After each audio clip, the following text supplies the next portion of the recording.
Hello बच्चों, let's see the question. The question से हमें एक अल्कोहल दिया गया है cyclohexane CH2OH on dehydration with concentrated H2SO formed predominantly। Option A alkene दी गई है cyclohexane methyl and cyclohexane methyl. तो हमें ये बताना है कि कौन सी एल्कीन इनमें सबसे ज्यादा स्टेबिलिटी से बनेगी या फिर कौन सा इनमें से हमारा सबसे स्टेबल प्रोडक्ट होगा। चलिए सबसे पहले हम बात करते हैं about the key concept,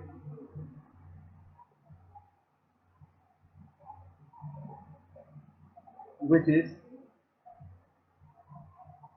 in this reaction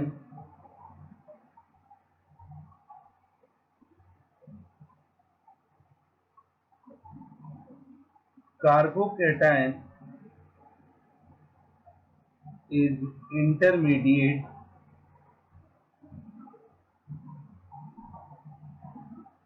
second stability order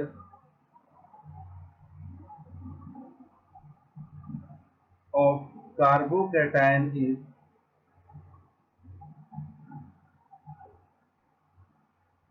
3 degree, then 2 degree and then 1 degree। तो ये दो कॉन्सेप्ट को यूज करके हम इस क्वेश्चन को सॉल्व करेंगे। सबसे पहले जो कंपाउंड दिए गए हैं उनको लिख के हम रिएक्शन को प्रोसीड करते हैं। We have cyclohexane CH2OH। Oxygen के पास दो लोन पेयर ऑफ इलेक्ट्रॉन है। कंसंट्रेटेड H2SO4 से हमें मिलेगा H positive. H positive electron को गेन करेगा और हमारे पास बन जाएगा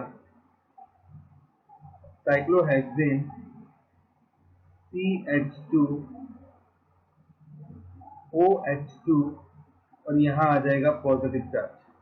अब क्योंकि ऑक्सीजन पे पॉजिटिव चार्ज अनस्टेबल होता है तो ऑक्सीजन ये बॉन्ड को फ्लिप कर देगा और हमारे पास बन जाएगा CH2 पॉजिटिव। इसको थोड़ा सा मैं बड़ा कर लेता हूँ क्योंकि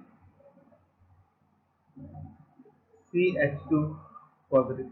अब ये जो कार्बोकेटायन हमारे पास बन रहा है ये कौन सा कार्बोकेटायन है? 1 डिग्री कार्बोकेटायन। और हमें पता है 1 डिग्री कार्बोकेटायन से भी ज्यादा स्टेबल कौन होता है? 2 डिग्री एंड 3 डिग्री। अब यहाँ पे इस कार्बन के पास एक हाइड्रोजन प्रेजेंट है तो ये हाइड्रोजन अपने इलेक्ट्रॉन्स के साथ इस कार्बन पे शिफ्ट कर जाएगा। ये हाइड्रोजन अपने इलेक्ट्रॉन के साथ शिफ्ट करेगा। इसको हम बोलते हैं हाइड्राइड शिफ्ट।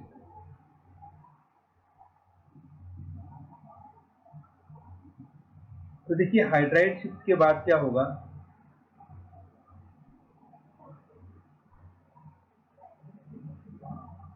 हमारे पास यहां तो बन जाएगा CH3 और कार्बोकेटायन बन जाएगा यहाँ पे। अब ये जो कार्बोकेटायन है ये कार्बोकेटायन हमारे पास कौन सा है? 3 डिग्री का। तो जैसे ही हमने हाइड्राइड शिफ्ट की हमारे कार्बोकेटायन की स्टेबिलिटी पहले से ज्यादा इंक्रीज होगी। अब यहाँ पे हमारे पास दो अल्फा हाइड्रोजन होते हैं और ये कार्बन अल्फा है कार्बोकेटायन का।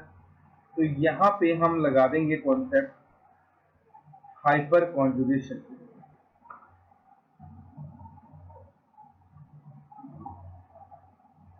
ठीक, तो हाइपर कॉन्जुगेशन के अकॉर्डिंग ये हाइड्रोजन बाहर निकलेगा और ये डबल बॉन्ड यहाँ शिफ्ट कर जाएगा। सॉरी, ये इलेक्ट्रॉन पेयर अंदर शिफ्ट कर जाएंगे रिंग में और हमारे पास फाइनली स्ट्रक्चर कुछ इस तरह का बनेगा। साइक्लोहेक्सेन CH3 और यहाँ आपके पास आ जाएगा डबल बॉन्ड। तो ये जो एल्कीन हमारे पास बनेगी this is the most stable alkene और यही प्रोडक्ट आपका सबसे ज्यादा प्रीडोमिनेंटली में बनेगा। ठीक है, तो यहाँ पे जो ऑप्शन नंबर बी है हमारा, ऑप्शन नंबर बी हमारे ऑब्जर्वेशन के साथ करेक्टली मैच कर रहा है तो यही हमारा करेक्ट आंसर होगा। ऑप्शन नंबर 1 में 1 डिग्री से बनाया गया है एल्कीन तो वो वो गलत होगा। ऑप्शन नंबर सी और डी में जहाँ पे एल्कीन बनाया गया है वहाँ का अल्फा हाइड्रोजन निकल ही नहीं सकता, क्योंकि वो बीटा से हाइड्रोजन निकाले गए हैं और बीटा से हाइड्रोजन नहीं निकलता, अल्फा से हाइड्रोजन निकलता है। तो इसीलिए ऑप्शन नंबर बी जो है that will be the correct option for this question. Hope you understood it well. Best of luck. Thank you.